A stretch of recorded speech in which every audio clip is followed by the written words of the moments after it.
we're going to talk about what's called blood flow restriction training, which, if you're not familiar with this concept, holds the promise of building muscle and raising anabolic hormone levels and making muscles bigger without lifting heavy weights. And that kind of goes against the grain of a lot of people out there who may have not heard of this. And even big fitness, as I like to call it, they're under the impression that people have to beat themselves to death to build muscle. But you're coming along and saying that's not necessarily true. So can we start at the beginning and basically outline what is exactly blood flow restriction training, Dr. Mike Debord? Great to be on your show, Joe. Yeah, blood flow restriction training came out of Japan. And the concept is this: you put BFR bands on your arms and legs, and you slow down exiting venous flow. We're not cutting anything off. Blood's flowing, so it's safe. If you use the right bands, you can put the wrong bands on and get into problems. What that does is that slows down or inhibits the muscle's ability to get new oxygen in and deoxygenated blood out. So the muscle has less oxygen. So now, when you do exercise like walking, it's going to deplete the oxygen much faster. Instead of having an oxygen flow at a 10, it's only flowing at a 5. When it's flowing at a 10, if you want to get a change, adaptative change, you got to go exercise at an 11, right? You can't just walk. You got to go run the stadium stairs. You got to get on the incline. You got to go up the stair stepper, right? To create the burn. Well, if we drop the oxygen down, you don't have to exercise at an 11. You only have to exercise at a 6. So now walking, you'll feel the burn. Lifting light weights, you'll feel a fatigue like you're lifting heavy weights. So I'll stop there. But we are basically biohacking into the muscle's fuel so that we can fatigue it dramatically easier and dramatically faster. So we use these bands on our arms and legs, and I see you have them on your upper arms right now. For those of us who are listening on the video, on the podcast, you're wearing these bands, and you adjust them to a certain pressure, and this cuts off the blood flow going into the muscle, but the pressure increases inside the muscle even at a lower intensity than you're normally lifting or moving. And this creates an environment which apparently has been shown through various clinical studies in humans to raise growth hormone levels and even build muscle mass and muscle strength, correct? Well, we're not cutting off. See, that's what people think, we're cutting off. No, blood's flowing. But if I slow this flow rate down, the muscle doesn't have the primary fuel of oxygen flowing at the same rate. So here I am. I'm using oxygen. I'm walking. I'm doing light weights. And that's never going to create a drop in oxygen when we have normal blood flowing. We got to go high intensity. All high intensity is, Joe, is we're using oxygen faster. And then we're fatiguing the slow twitch muscles, the aerobic with oxygen muscles. And then we hack into the anaerobic fibers, which typically take a lot of work. So let's go back. You can't walk and feel the burn. You got to run. But now, with walking or something light, you're using more oxygen than's available because we got the bands on. It's going to feel like you're running. You're curling a 5-pound dumbbell, which for the average person, workout person, they'd need 20 or 30 to create the burn. And all of a sudden, you're getting a lactic acid production like you're lifting super heavy weights. Why? Because you've manipulated the oxygen available, reduced it, so that it takes much less work to fatigue the muscle. Okay, so we're not cutting off the blood supply, we're adding extra pressure. And as I remember correctly, katsu is the term that originally was popularized in 1970 when this, around 1970s when this concept first started to come to fruition. Katsu being Japanese, I think, for additional pressure or added pressure. Okay, very good. And since we're basically affecting the pressure inside the muscle to a degree, do we know if there are different muscle fiber types that are affected differently? Say slow twitch versus fast twitch. Does blood flow restriction training work more of the fast twitch fibers? Well, typically, if we're lifting heavy weights, it's anaerobic and we're recruiting fast twitch. Right. If we're doing lightweight or light aerobic exercise, we're recruiting slow twitch muscle fibers. Both those fibers have benefits. Slow twitch, if you fatigue them deep enough in hypoxia, You get improved cardiovascular function. You get a release of nitric oxide, mitochondrial adaptation. Aerobic output improves. Cardiovascular system gets healthier. But most people can't create enough hypoxia. You can't just go for a walk and dramatically improve cardiac output, right? You got to get on the Peloton and climb, right? You got to go up, and you got to really drop that oxygen by really pushing the slow twitch muscles, right? If we want to work the fast twitch muscles, we got to go grab the heavy weight. Because I could curl 5-pound dumbbells all day long, and I'm using oxygen. I never get into the fast twitch. So if we go back, are limiting how much oxygen the muscle has, the slow twitch muscle fibers can't keep up. They don't have enough oxygen. The fast twitch muscle fibers, here's the whole rub on this. The hack. The fast twitch go, I need to jump in and help the slow twitch. They're not able to keep up. And all of a sudden, you've recruited the fast twitch anaerobic muscle fibers in a super light exercise. You know it because you feel the burn. The burn is lactic acid. It doesn't come off the aerobic side. It comes off the anaerobic side, fast twitch muscles using glycogen.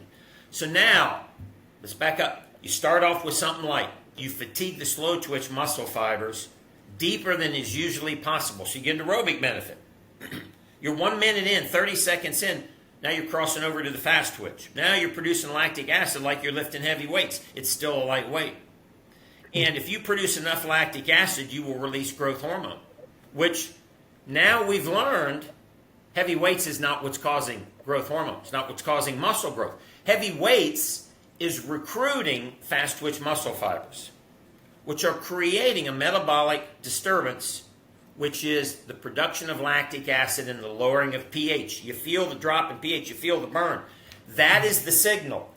The signal is not, whoa, that's a lot of weight. The signal is not, ooh, you're micro-tearing muscle. That's not what's happening. The signal is there's a metabolic disturbance that the brain knows what that is. You're working your fast twitch muscle fibers. And if you produce enough lactic acid, you get growth hormone. And then you get protein synthesis and hypertrophy. So you can use BFR and biohack in with a third of the weight and a third of the work and build muscle, or you can do it with heavy weights. Both will do very similar function, but obviously a third of the weight, a third of the time is very attractive now. Yeah, absolutely. Has training with blood flow restriction been compared in humans to heavy resistance training to see if the strength gains, hypertrophy gains, growth hormone improvement changes are similar or greater? Yes. Is research on it? Yes. I've never seen a study that says that BFR is not as good. Okay. So I've seen studies that say strength changes equal to heavy weights, muscle growth equal to heavy weights. And then I see studies that say BFR does it faster.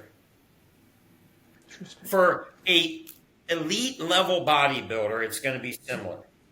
For a normal person who just is a gym goer or sedentary, BFR will blow away what they can do in the gym because they are not a pro bodybuilder.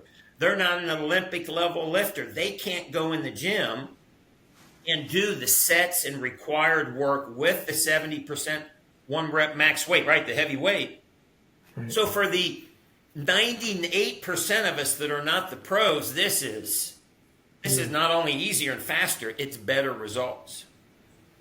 And I would also imagine lighter weight, less stress on joints, less stress on connective tissues as well, which might, in theory, I would imagine, afford it to be likable to people who have joint disorders, arthritis, etc. Has there been data in people with arthritis? It just occurred to me. Do we have any of that data? Well, let's talk about what's the most common component of all pain in the body. Arthritis, tendonitis, fibromyalgia, autoimmune, diabetic neuropathy, all this stuff. Ischemia, loss of good blood flow, and drop in available oxygen in the muscle. How do we know this? Because you put a heating pad on. What's the heating pad do? Brings blood flow. Oh, it feels better.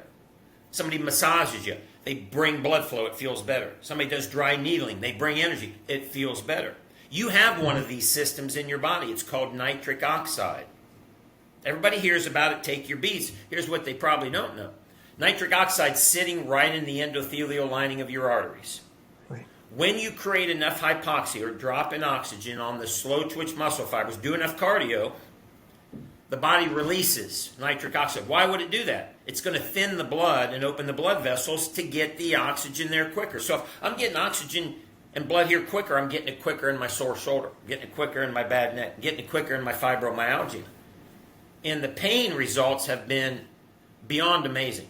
I mean, we have people, pain gone in 1-2 sessions, pain 50% reduced in one session, because you've restored normal blood supply. And I'm not talking 1 or 2 people. I got 35,000 people, over 500 doctors and physical therapists across the country, NFL training rooms that are all seeing this. And the science is saying the same thing. So it's incredible for pain.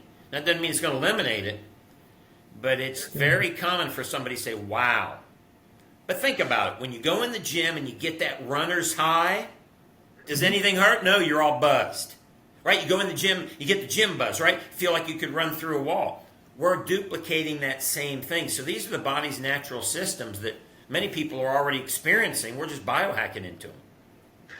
Do we know how long the pain reduction in those with, say, arthritis, fibromyalgia, et cetera, might last after doing BFR training? Probably low end, half hour to an hour. High end, Okay. gone. I mean, my pain comes back because I've got really bad arthritis. I've got 3 joints replaced. I got a herniated disc. I've got stenosis. I'm all beat up. When I do BFR, I'm good for about 4 or 5 hours. And then when the pain comes back, it's probably about half. If I go more than 1 day without getting a release of nitric oxide, what happens? I'm back down to the nitric oxide of a 59-year-old. I'm back down to the growth hormone of a 59-year-old. When I'm working out every day with BFR, it's like I'm 25, 30. I'm surging these 2 important substances, and I feel 25 years younger. So you mentioned growth hormone, and that's a question I get asked a lot by men of a certain age. How do I raise my growth hormone levels? Exercise will definitely do it to a degree, but I know there is some data on BFR training and growth hormone levels, and it has been shown to increase human growth hormone levels in human beings. How long does that elevation in HGH last in humans? Do we have data on that? 18 to 36 hours. 18 to 36 hour boost above normal basal levels of human growth hormone levels with this blood. That's impressive. Yeah. That's extremely impressive. It just surge after exercise, right? In about 6 hours, starts coming down. But your metabolism, one of the things people notice is, how do I lose all this weight? You're getting a matching boost to your thyroid. Here's another fascinating thing I've educated people on. Thyroid metabolism, we all know that. The thyroid doesn't act by itself. We think when we have low metabolism and that silly Hashimoto's word, that this is the problem. Well, unless you've got cancer, this isn't the problem. The problem is you have a triggering hormone called thyroid stimulating hormone. And as you age, it slows down. Ladies, as you go through stress, childbearing years, keep slowing down. So the signal to produce thyroid hormone is reduced. What does it say on the American Thyroid Association's website? The authority. Every hypothyroid patient should do vigorous exercise to go increase thyroid stimulating hormone. So now, with that growth hormone, you get the matching release of thyroid stimulating hormone. And for about 24 to 36 hours, your metabolism does this. Boom. You're burning 500 to 800 more calories in a 24-hour period, and you're turning fat burn on because you triggered thyroid stimulating hormone with the right kind of exercise. But if you go too far, and I've had to talk all these ladies in stopping this long endurance training, if you go too far and overtrain, you actually suppress thyroid stimulating hormone. You increase cortisol, and you're just stressing your body. What does BFR training do to cortisol levels, which normally do go up with exercise anyway? Well, if we reduce load and time and stress, we reduce cortisol. Right? So like when I worked out for 45 minutes to an hour, I'm taking ibuprofen, I'm using ice. I feel like I just got ran over. Yeah. Now, I'm 59. I've got beat up joints, so I'm producing more cortisol than a 25-year-old kid that's not all beat up, right? Mm-hmm. So now when I get my workouts down to 7, 8, 10 minutes, and I don't work out more than 11, 12 minutes, and I never lift more than a 5 or 10 dumbbell, and I mean, you can look at me, my body looks like it was 25. I don't get tired. I'm not producing cortisol, which shuts down. Your body goes into stress. It shuts down all these anabolic processes. Interesting. And again, data on cortisol, how long does that suppression last? Well, the data is on recovery. Okay. When you train with BFR, the recovery is dramatically faster. Okay. Right? And if you're building muscle and burning fat, then you're not cranking cortisol, because the two don't play together, right? You don't elevate cortisol. You elevate cortisol, and a lot of times you go into muscle metabolism, right? And your body holds on to all the fat. And this is what I've seen in all my, especially ladies. I've been training. I just can't constantly hear that. I was just out in Victorville, California. Kosh Davidson, right? Late 30s, trains, can't move the needle. Can't move it. She can't work out hard enough to get the anabolic response. If she does, she produces cortisol. She's in this catch-22. In 3 weeks, she lost 12 pounds. She went from 45-minute workouts down to 8-minute workouts. Created the burn, increased growth hormone, increased thyroid hormone, increased IGF-1, went into fat burn, and lost 12 pounds. Like that. My guess is in that quick, some of that's probably water weight, right? Well, she hadn't moved the needle. So she's not moving the needle for a year. You know, I had another lady, Janine Grohl. You can look at her testimonial. She's training an hour and a half to 2 hours of endurance training, 23% body fat, right? Can't build muscle, can't move the needle, can't improve aerobic output. It took me 6 months to get her down to under 20 minutes. As soon as she did that, she tried it for 30 days, lost 6% body fat, up 4% muscle, endurance went through the roof. Number one, she's not overtraining and going into cortisol. So her body's not trying to hold on to all the fat. The body's going, okay, you are really getting after it quick. Let's adapt. You're giving me some growth hormone, thyroid. Up goes fat metabolism. Up goes IGF-1 and protein synthesis. And her composition. I mean, everybody that does this, fat down, muscle up, that does this kind of training. But let's back up now, because I always like to back up. Let's look at what would happen if Janine was 25 and we could take her in the gym and do an hour of very focused, hard strength training. This is what would happen. If she didn't get cortisol and she could produce all this burning lactic acid and train like a professional bodybuilder, she'd lean up, she'd have a six-pack, she'd have muscles. So we're just duplicating that in a more focused workout, and especially on middle-aged people without all the stress and cortisol. Interesting. So I'm looking at the bands on you right now. It doesn't, and I know people would ask me this, so I'm going to throw it out to you.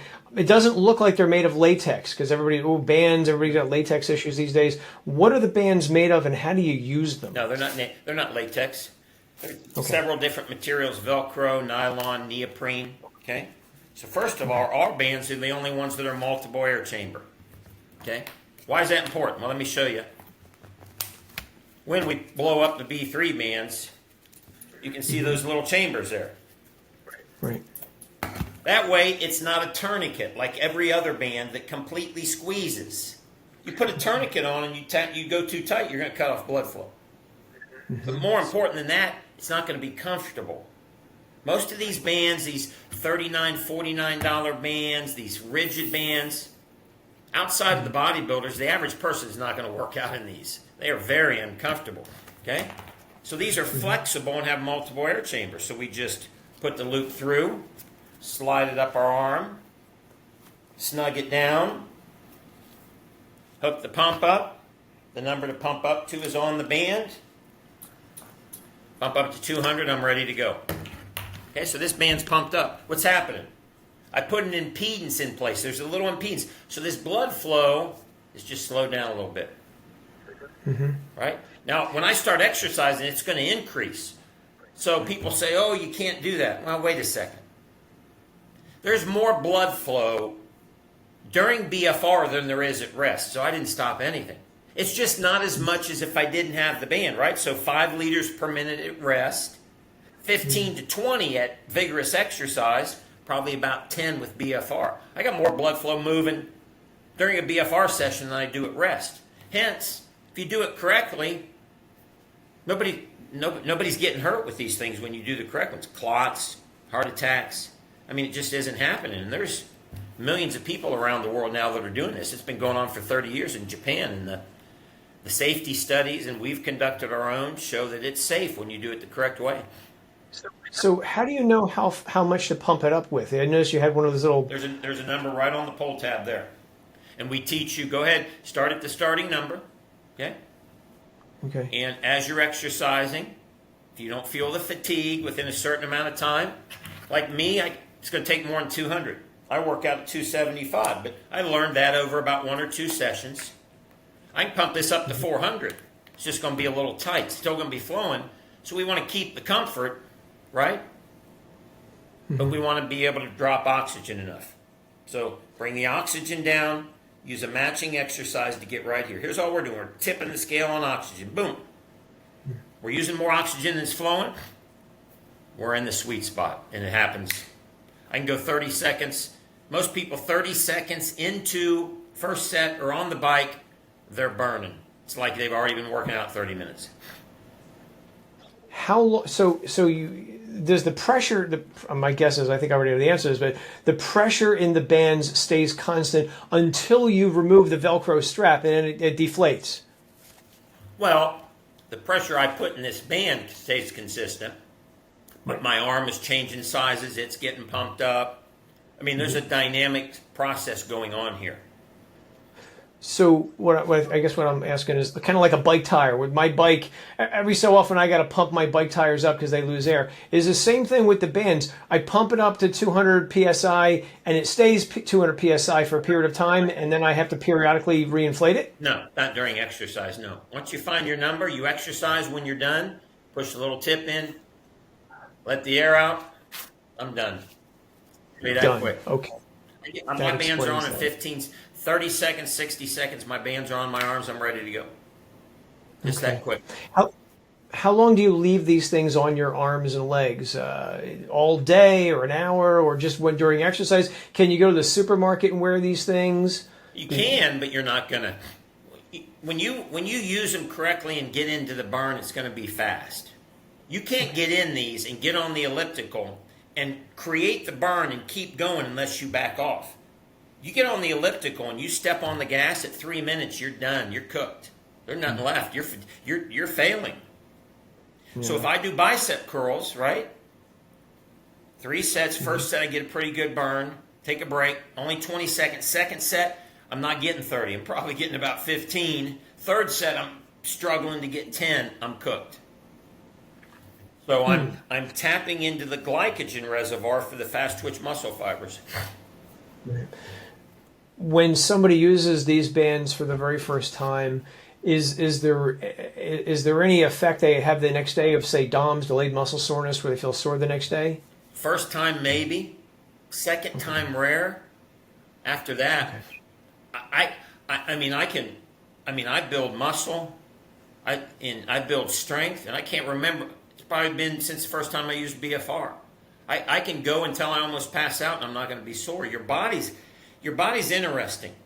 When you create this quick lactic acid dump, the mitochondria adapt, right? Everybody that's watching this, rub your hands. And if you do this with me, Joe, rub your hands. This is lightweight. This is the muscle fibers going over top of each other when you're lifting weights. You could do light weights all day and it won't create a problem.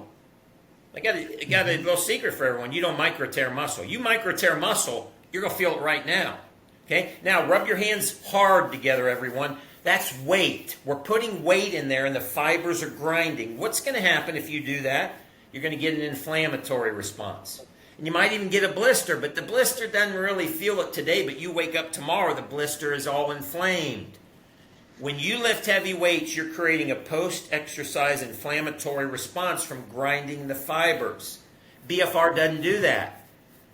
So it's almost very few. If maybe the first time, people building muscle, 75-year-old guys putting an inch on their arms in 30 days and they're never sore because they're not overloading or mechanically loading the muscle. Which brings us to people saying, okay, Dr. Mike, if this works, they call me after 30 days. Yep, you were right. Now, tell me when I wouldn't use the bands for exercise. And my question is, well, why would you do that? Why would you do more, load your body up more, do more damage, take more time, create cortisol to get similar or less results? Which brings it to my point. 7 years, I've never worked out with the bands. Why would I do that? That'd be silly. I'd have to go 30 minutes of cardio. I go 3. I'd have to grab some 40-pound dumbbells. I'd work out with 5 or 10s. Well, Big Fitness wants to sell treadmills, ellipticals, and barbells and dumbbells, and Well, we need those. We use those with BFR, right? But we just use them quicker. Yeah, interesting. So no increase in CRP levels after using these bands, C-reactive protein, measure of inflammation in the body. If you are not under a great amount of stress, no. If you are stressed and you do a hard BFR session, yeah, you can overdo it. You absolutely can. But, most people don't push that hard anyways. When they feel the burn, they kind of hang out in it for a little bit, and then they take the bands off and they're done. We teach them, hey, first session or two, get the burn, hang out in it for 30 seconds, get the bands off, you're done. Right? But then I take pro bodybuilders. I got the USA Olympic weightlifting team, Kansas City Chiefs, the Lakers are using my bands, the Los Angeles Clippers, Mark Wahlberg, Nick Cannon, all these guys are using my bands and my techniques. And I mean, they've all switched over. The only people not switching over are the young people that just love the banging and clanging, right? Or the endurance athletes. So I get it. Hey, if you're a long distance endurance athlete, you're going to occasionally need a long run.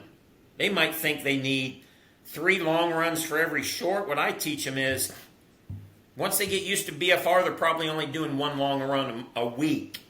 And the other 4 or 5 runs are short. And it just shocks them. Because aerobic capacity, everyone, has nothing to do with volume and time. It has to do with, in that volume or time, what fatigue are you creating? How much hypoxia? I've had people train for a marathon, never go out and do a long run, a 5K, run 1 or 2 Ks, and train, and 4 weeks later go run a 5K like it was nothing. Well, they were hitting a deep hypoxia or fatigue in the 1 or 2K training, which caused the mitochondria to rapidly adapt and multiply. So now you got all these more power cells that are producing ATP or energy out of all the oxygen you're bringing in. You're just dramatically more efficient. And that brings up an interesting question. So BFR training been shown to improve strength and muscle hypertrophy. What about actual athletic performance? So you mentioned like a marathon runner. So a marathon, and I'll say a marathon runner, someone who goes out and runs 26.2 miles, or a triathlete or ultra marathon, one of those individuals, have this mode of training been shown to improve elite athletic performance? Yeah.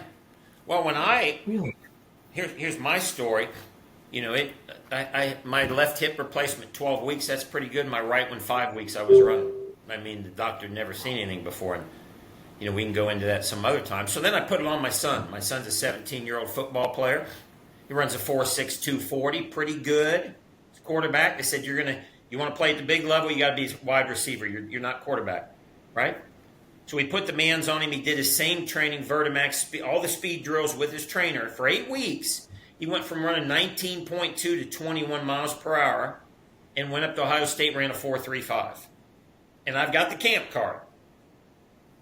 And he got 10 scholarship offers on the spot. Not an Ohio State kid. He got like low-end Big Ten and a bunch of MAC schools. Bottom line, he had a 4-year scholarship because we moved his speed. Didn't cost me a penny to send him to school. I got a Utah volleyball player. 18 years old. She's not jumping high enough. They told her, you want to play here? You got to jump. You got to jump over 10 foot. She's 5 inches short. Right? She had all the other skills. We got the video of this volleyball girl. All she did was her same jumps. Block jumps, set jumps, spike jumps. Every day. But think about it. She's hitting more burn than she's ever felt jumping in the band. She put 6 inches on her vertical in 6 weeks. Now, if you read the studies, there's studies on this stuff. Sprint time increasing in track athletes, right? I've put on Everything from a 4-time world champion martial artist. He's the only guy in the world who holds 4 discipline world championships in martial arts. His name's Vinny Ming. He uses them. His strike strength went up like 3%. You move it 0.5% and that's massive. So he trains in. Well, what's the difference? He's hitting a deeper burn and fatigue in kicking and punching than he is without the bands. If you move the fatigue point, so the summary, everyone, I don't care if it's a couch potato, physically challenged person, elite level athlete, you move the fatigue point deeper, you're going to change things. And that's what BFR is doing at every level. I got silver sneakers classes with 85 and 90-year-olds, put them on. Got 5, 6-year-old kids in gymnastics centers doing stuff. And bottom line is we're doing a more efficient biohack exercise, but people are fatiguing deeper in slow twitch and fast twitch, and they're changing faster. Is there a specific exercise protocol that works best with this band? Or can somebody just go and buy your bands, go to the local YMCA or whatever, and just start working out with them the way they normally do, albeit decreasing the amount of weight and volume they're doing?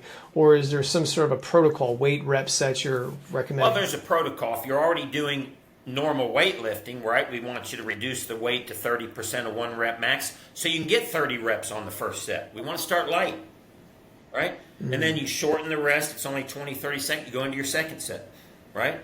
If you're doing lacrosse, CrossFit, rowing, vibration plate, rebounder, all that stuff, yeah, do that. If you're a swimmer, ours are the only ones that are waterproof other than the Katsu Aquabands.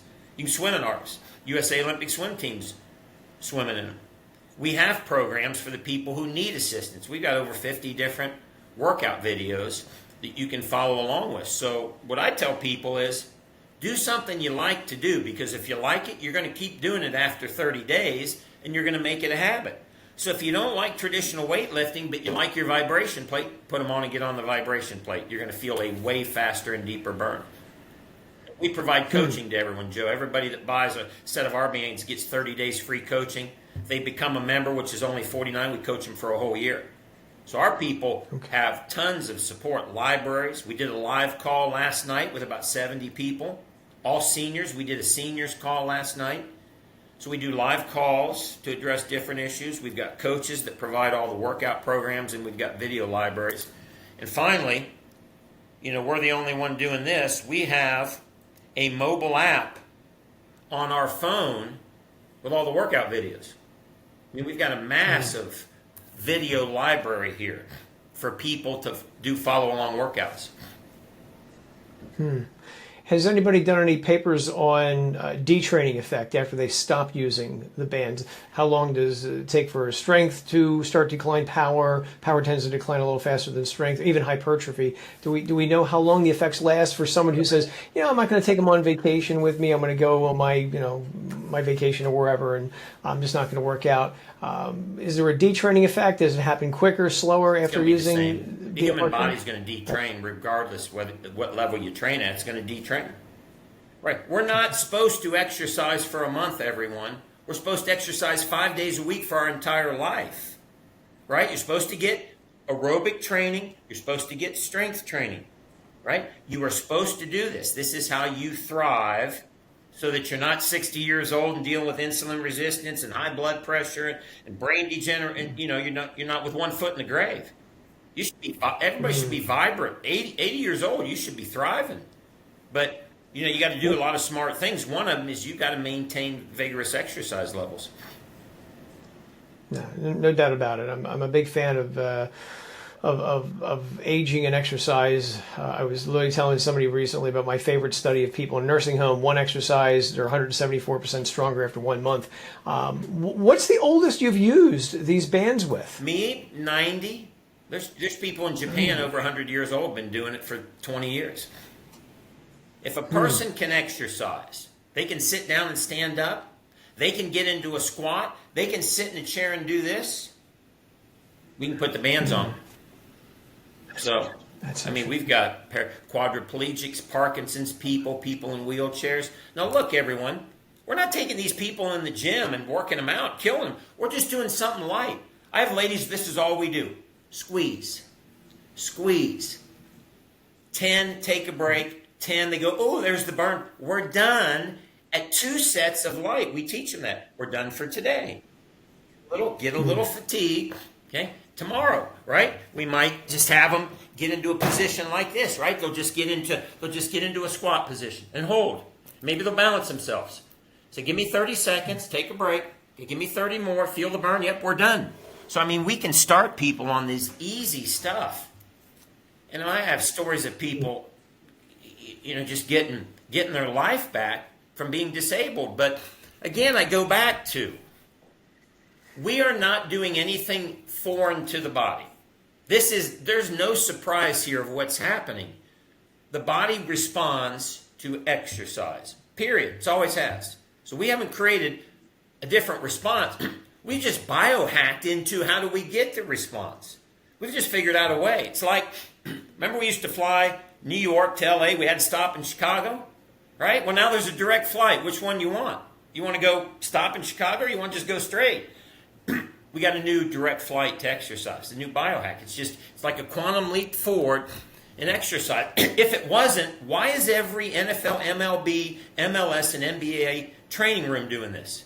Why is 70 to 80% of every rehab or problem they have being implemented with BFR? If that's the case, this is not a fad. Now, 15 to 20% of all physical therapy centers are doing it. Hundreds I've got. Another year, 40% will be doing it. Another 2 or 3 years, 80%. The doctors are now asking for it. Hey, you're gonna rehab my guy's shoulder, my guy's ACL. I want him doing BFR. I mean, so this is coming, and it's not a fad. This is going to transform, just like it has in Japan, to transform our exercise. This is interesting what you said about rehab and physical therapists. Have you, I know a physical therapist, I actually asked him about this before we went on today, and he said, I'm not really familiar with it. So have you run into that before? Have you run into any pushback from physical therapists who maybe who are not familiar with it, want to be a little bit more conservative with people? And how do you respond to that? Well, first of all, 80% of the clinics aren't doing it. Of those 80%, half those don't even know what it is, right? So I just send them the studies. Everything I just said, everyone, is right on this mobile. I got 50 studies published on my website. Lowering of blood pressure, reduction of atherosclerosis, improved bone-specific density markers. Okay? Kidney study, 103 subjects, chronic kidney disease. The group that did BFR had an attenuation or stopping of the progression of the kidney disease. How's that possible? Improved blood flow via nitric oxide to the kidney tissue. Chronic obstructive pulmonary disease. There's a study. Varicose veins. There's a study. Strength, performance, speed. There's a huge body of science. This isn't unscientific. There's probably 500 papers out there now on everything from studies to, papers. So everything I'm quoting to you, I've got a study to back it up, and my testimonials of my 35,000 people match it. So that's why I'm just so ultra confident. And here's the other thing I'll say. I don't know anybody else in this country that's got 35,000 people doing BFR, so I'm not a novice at this, right? I know the science, and I've got this giant test tube of 35,000 people, including Kansas City Chiefs, right? That I've seen this. I didn't create it. I didn't invent it. I've just seen it with my own eyes, and it matches exactly the science. That's why I'm that's why I'm tooting the horn about this thing. I was just out at Idea Fit, right? Billy Blanks walked up. Remember Billy Blanks and Tybo? Put the bands on, couldn't believe it. Called me 3 days later, just ordered 2 sets for his family. Talked to him today. Said, we're all doing BFR, Mike. This is amazing. I mean, this is what's happening out there. It's really up and coming. Did I hear you say that reversal of heart disease or plaque in the arteries? Did I hear that right? In a study, there's multiple studies. When you do BFR and release nitric oxide has an anti-sclerotic or fibrolytic lysis effect on coronary artery disease. So it shows that it starts the process of reversing atherosclerosis, which happens in people who do the right kind of exercise. Nothing new. Most people with atherosclerosis aren't willing to do it, right? Because they can't work out that hard. Right. How long of a time frame would it take to see that fibrolytic effect? What happens right away, but we're talking microscopic, right? So the process starts right away with the workout. Now, I can tell you studies show that over the course of 2 and 4 weeks, blood pressure, systolic blood pressure comes down. How's that possible? The only way that's possible, the blood vessels have either become more flexible or they're wider with less atherosclerosis, and it's easier for the heart to move the fluid through, right? Otherwise, how's blood pressure come down? Systolic blood pressure is basically your heart squeezes, and it's got to move that blood. If it's easier to move that blood, it's got to squeeze easier. Down comes the systolic blood pressure. It occurred to me, since we're creating a hypoxic effect, has anybody looked at whether blood flow restriction training can improve angiogenesis? It does. There's multiple studies on the production of vascular endothelial growth factor, VEGF, on the aerobic hypoxia side. Okay, so what are we talking about, everyone? If you can go deep enough into aerobic exercise, which most people can't do, you will go way beyond just elevating heart rate and breathing. Most people, elevated heart rate and breathing, that's enough. That's enough to bring more oxygen to the working muscle. Most people don't push further than that. Put the bands on, and you go right past elevated blood, heart rate, elevated breathing, and you go into nitric oxide, and then you get VEGF, vascular endothelial growth factor, which stimulates angiogenesis. And there's studies on it. Right. Very interesting. Does blood pressure go up when you're wearing the bands and you're exercising? I mean, normally blood pressure goes up when you're exercising, but is there a difference in blood pressure elevation with blood flow restriction training? Yeah, it tends to go up a little bit higher because you're working out so hard. But remember, the body's thinning the blood. If this was dangerous, everybody go into Google and type in BFR and death. Why aren't people dropping dead? Why aren't there heart attacks? It's not happening. And the peer-reviewed medical experts are saying, we've reviewed the literature. Cardiac events are not happening at an increased rate. So the body likes this. Here's when cardiac events happen: when you push yourself too hard. You go in the gym and really push, right? And you create stress. Without nitric oxide, you're liable to have a cardiac attack. Right? So, point being, everybody on the call, you should be able to do exercise. You should be released by your doctor. If you have a medical condition and he wants you to be cautious, you got to check with him, share with the research with him, right? But if you're cleared for exercise and you can go for a vigorous walk, you can walk in the bands. If you can do light dumbbell curls and you're not prohibited, you can do those in the bands. Any contraindication with deep vein thrombosis? If it's untreated, 50% of the population walking around over 60 has deep vein thrombosis. Right. Okay. What's a thrombosis? A plaque. It's just a big piece of plaque, or atherosclerosis, right? That if something bad happens, like you bump it and then you stop blood flow, you can release a clot, right? We could spend half hour talking about Verkal's triad and the 3 things that got to happen to release a clot. But the main thing that has to happen, everyone, is you've got to have stasis of blood flow, or stopping. This is why you have surgery. They don't want you getting on a plane at altitude and not moving around. That's why if you've had a surgery, they pump your ankles, right? They hook the thing up to keep your blood moving, right? They get you up in the hospital and they move you around. With BFR, if you use the right bands, you are not stopping blood flow. This is why people are not throwing clots when doing BFR, especially if you're doing it correctly. And this is what the peer reviews are saying. Not Dr. Mike Debord, experts. I've got multiple peer reviews posted on my website, and they're saying the totality of the literature is not showing an increased risk of cardiovascular accidents, pulmonary embolism, brain aneurysm, clot, heart attack. These things aren't happening. Getting back to the bands, do they come in different sizes? Is it a one size fit all? How do people know if they're using the right size, if they do come in different sizes? We have a size chart on our website. They come in 1s, 2s for arms, 3s, 4s for legs. Here's the 4s. Okay. Okay?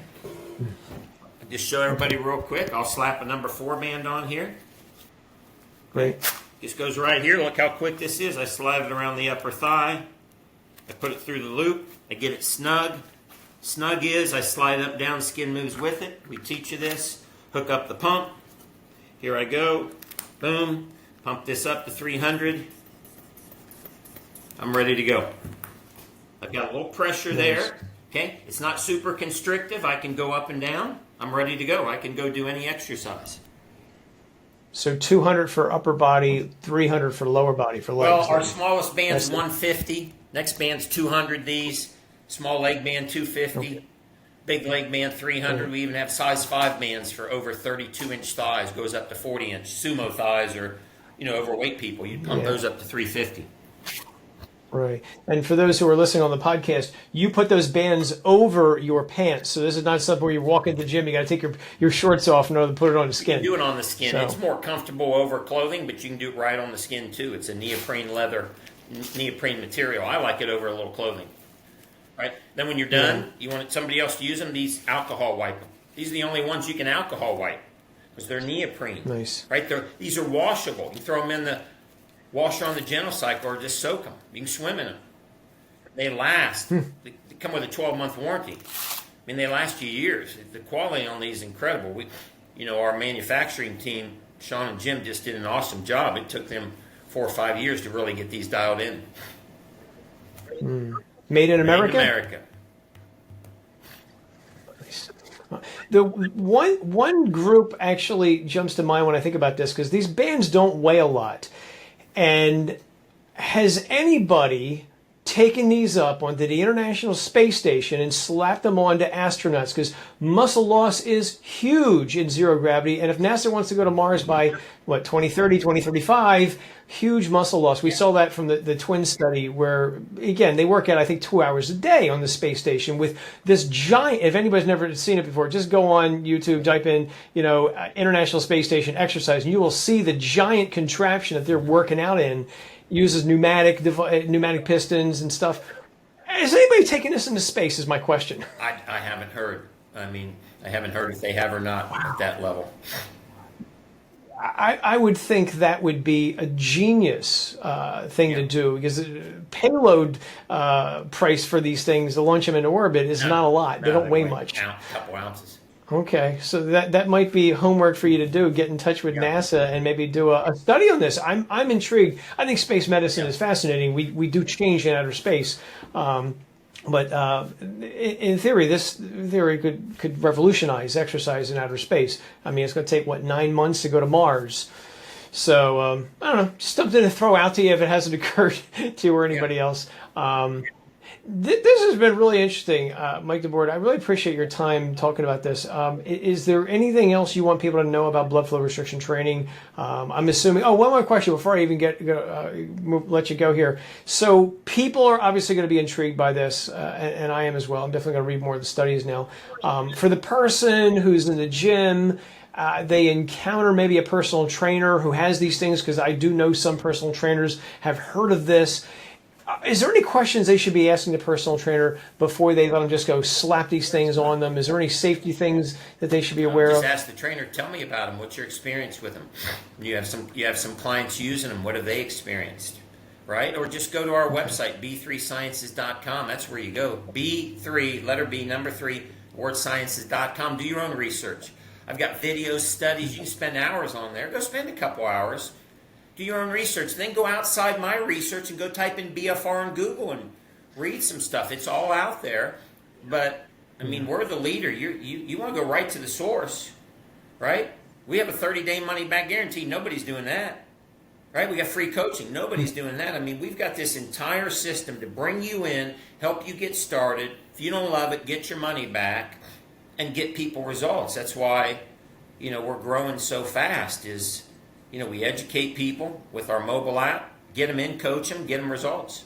This has been a lot of fun, Dr. Mike. I really appreciate your time. And for those who are listening or watching, if you need to get a hold of me, two websites, joe-kennan.com or supplementclarity.com. Either one of them, go right to me if you have any questions. And I will link to B3 Science website in the description for the video and also the podcast as well. So, Dr. Mike Debord, I really appreciate your time and your patience with all my questions. Again, I approached this with, again, blank slate, and you definitely answered all my questions and then some. Great to be here. Thanks, Joe.